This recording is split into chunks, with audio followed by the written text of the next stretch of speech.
Hello everyone. काफी time से बहुत सारे स्टूडेंट्स की क्वेरी आ रही थी कि आईपीयू के लिए काउंसलिंग कब स्टार्ट होगी। तो आईपीयू की काउंसलिंग की कुछ डेट नहीं बताई गई थी कि काउंसलिंग कब से स्टार्ट होगी, पर मेरा ऐसा मानना है कि आईपीयू जो है वो सीयूईटी एग्जाम जो आपका पोस्टपोन हो गया था 15 मई वाला एग्जाम जो 29 यानी कि आज जो हुआ है उसी का वेट कर रही थी, क्योंकि उन्हें लगता है कि सभी स्टूडेंट सीयूईटी के एग्जाम की प्रिपरेशन में बिजी होंगे, तो अभी काउंसलिंग के लिए वो टाइम नहीं दे पाएंगे। तो मेरा ये मानना है शायद इसीलिए वो काउंसलिंग की जो नोटिफिकेशन है वो कल रिलीज किया गया है और काउंसलिंग आपकी कल से स्टार्ट हो चुकी है। नाउ आईपीयू काउंसलिंग के लिए स्टूडेंट्स के बहुत सारे डाउट रहते हैं, क्योंकि बहुत सारे राउंड होते हैं, काफी सारी कॉम्प्लिकेटेड प्रोसेस आपके लिए हो सकता है। सो काउंसलिंग स्टार्ट हो चुकी है, लेकिन अभी काउंसलिंग सिर्फ उनके लिए है जिन्होंने आईपीयू सीटी एग्जाम दिया है, यानी 1500 पे करके जो आईपीयू सीटी के लिए अपियर हुए हैं वो इस काउंसलिंग प्रोसेस में पार्टिसिपेट कर सकते हैं। काउंसलिंग प्रोसेस की जो फी है वो 1000 रुपी रखी गई है, जो कि नॉन रिफंडेबल है।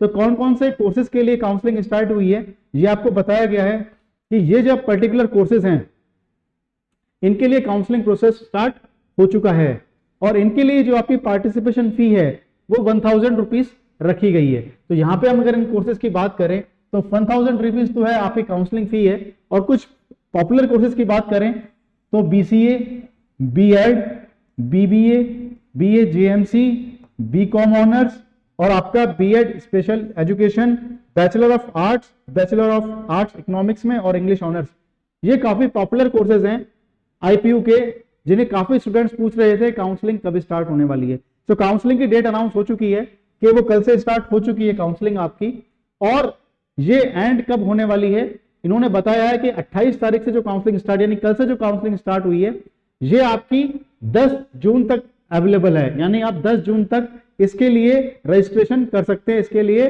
आप अप्लाई कर सकते हैं। नाउ काउंसलिंग जो है आपकी फी है 1000 रुपीज, ये नॉन रिफंडेबल होने वाली है। नाउ अब बहुत सारी terms and condition in counselling के साथ जुड़ी हुई है, तो मैं आपको ब्रीफ में बताता हूं, इसके लिए डिटेल्ड वीडियो में बाद में लेके आऊंगा। जो सबसे ज्यादा क्वेरीज और डाउट्स आ रहे हैं वो ये आ रहे हैं कि किस पर्टिकुलर कैटेगरी में बिलोंग करता हूं, किस कैटेगरी में मेरी कितनी रैंक आई है, तो क्या मैं इसके लिए एप्लीकेबल हूं या नहीं हूं। तो इसके लिए हम सेपरेट वीडियो लेके आएंगे जिसमें सिर्फ और सिर्फ जो रिजर्व कैटेगरीज हैं उनकी जो है पॉलिसी क्या है उसमें आपको बताया जाएगा। तो फिलहाल आप इंपॉर्टेंट डेट्स पे ध्यान रखिए, और मेरा ये मानना है कि जल्दबाजी मत करना आईपीयू काउंसलिंग के लिए। जो अप्रोप्रिएट डेट होगी वो 5-6 के अराउंड होगी, 5 और 6 जून के अराउंड जो है आप काउंसलिंग में अप्लाई करना शुरू करना, इससे पहले करने की जरूरत कोई खास जरूरत नहीं है। नाउ जिन लोगों ने एग्जाम नहीं दिया है उनके लिए फ्रेश रजिस्ट्रेशन अभी ओपन नहीं है। जनरली आईपीयू में क्या होता है, जब स्पॉट काउंसलिंग ओपन होती है तो ऐसे लोग जिन्होंने आईपीयू का एग्जाम नहीं दिया होता है या फिर एग्जाम दिया होता है लेकिन रजिस्ट्रेशन नहीं किया होता है काउंसलिंग के लिए, वो रजिस्ट्रेशन प्रोसेस दोबारा ओपन किया जाता है। सो अब ये देखना पड़ेगा कि आईपीयू की टर्म्स एंड कंडीशंस क्या आती हैं, क्या जिन्होंने एग्जाम नहीं दिया है वो अप्लाई कर सकते हैं या फिर और भी कोई चेंजेस करते हैं अपने पॉलिसी में, ये उन्होंने कहा है वो तभी बताएंगे। रिजर्वेशन पॉलिसी की जहां बात करते हैं उसका जो शेड्यूल रहेगा वो क्या रहेगा, और आपके डॉक्यूमेंट वेरिफिकेशन की है वो भी डेट्स उन्होंने बता दी है कि आपके डॉक्यूमेंट जो वेरिफिकेशन होंगे वो 30th से शुरू हो जाएंगे, 30th में से, और 11th जून तक वो चलने वाले हैं। किस माइनॉरिटी केसेस में क्या चीजें अप्लाई होंगी उसके लिए मैं बहुत ही जल्दी एक सेपरेट वीडियो लेके आऊंगा ताकि क्लैरिटी हो पाए। जनरल इंस्ट्रक्शंस की बात करें तो उन्होंने यही बताया हुआ है, एक बार पढ़ लेता हूं मैं और डिटेल आपको मैं एक बार एक्सप्लेन करके बाद में बताऊंगा। तो ये आपसे क्या कहते हैं, sufficient time is being given. उन्होंने कहा कि 28 तारीख से आपने रजिस्ट्रेशन शुरू कर दिया है, 10 जून तक आपके पास सफिशिएंट टाइम है, ठीक है। All the aspirants are requested to register themselves for enrolment for centralised counselling process without fail. Fresh registration as no fresh registration will be opened in subsequent round of online counseling। यानी आप अभी से registration कर दें, ऐसा नहीं है date निकल जाएगी उसके बाद आपको रजिस्ट्रेशन करने का मौका दिया जाएगा, ऐसा बिल्कुल भी नहीं है। फॉर स्पॉट काउंसलिंग के लिए उन्होंने बताया है कि उसके लिए हम रजिस्ट्रेशन ओपन करते हैं, लेकिन वो डिपेंड करेगा competent authority of GGS IPU पे कि वो किस टाइम ओपन करती है या नहीं करती है। The candidate must read the conditions of eligibility for admission as given in the admission brochure carefully and must satisfy themselves regarding the eligibility for admission in various programs before registering online for admission and submitting the counseling participation fee। तो एक बार अपनी eligibility है वो भी check कर लें किसी particular course के लिए, ऐसा ना हो कि आप एलिजिबल ना हो और आप काउंसलिंग फी पे कर दें, तो एनीवेज काउंसलिंग फी पे करने के बाद भी आप जो है उसमें पार्टिसिपेट नहीं कर पाएंगे।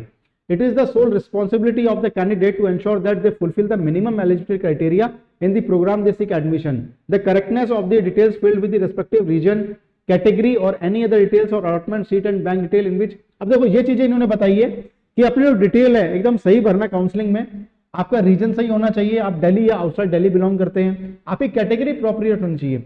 अब एक कैटेगरी को लेकर बहुत सारे डाउट्स हैं मेरे पास जो बहुत सारे स्टूडेंट्स ने पूछे हैं, तो इसके लिए जो उन्होंने डिटेल प्रोवाइड की है ऑफिशियल नोटिफिकेशन में, उन्हीं के बेसिस पे एक्सप्लेन करते हुए बहुत ही जल्दी हम एक नया वीडियो लेके आएंगे जिससे आपके सारे डाउट्स क्लियर हो जाएंगे।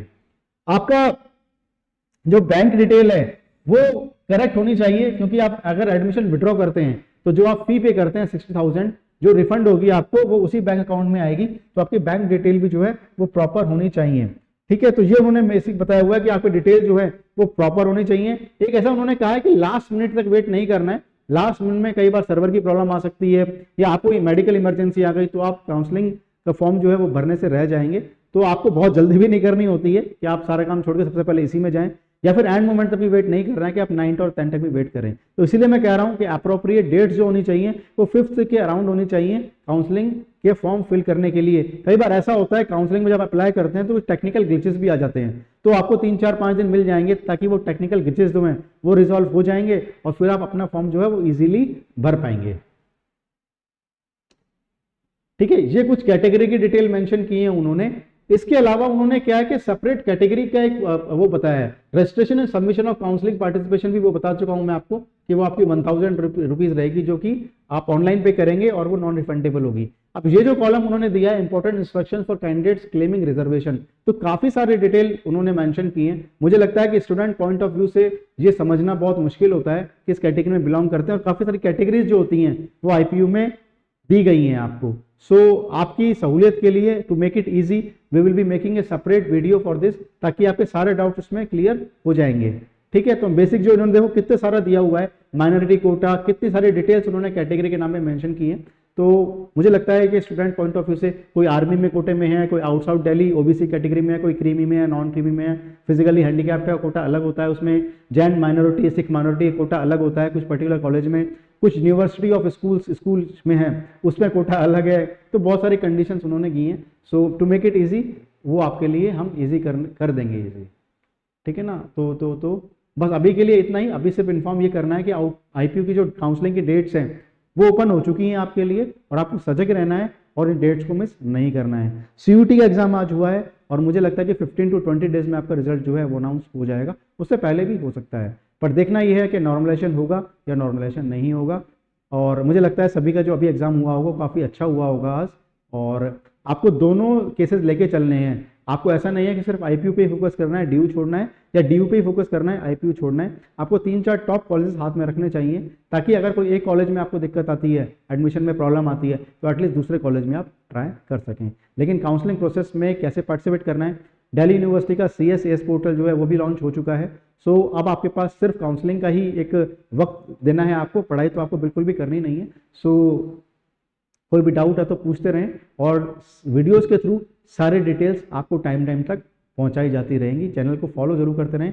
डाउट जो हैं आपके, चाहे छोटा हो चाहे बड़ा हो, कैसा भी हो, आप हमेशा पूछते रहें। अगर डाउट्स को रखे बैठेंगे तो आपको आगे प्रॉब्लम आ सकती है। कोई भी डाउट हो, कैसा भी डाउट हो, we are always available. Wish you good luck, thank you.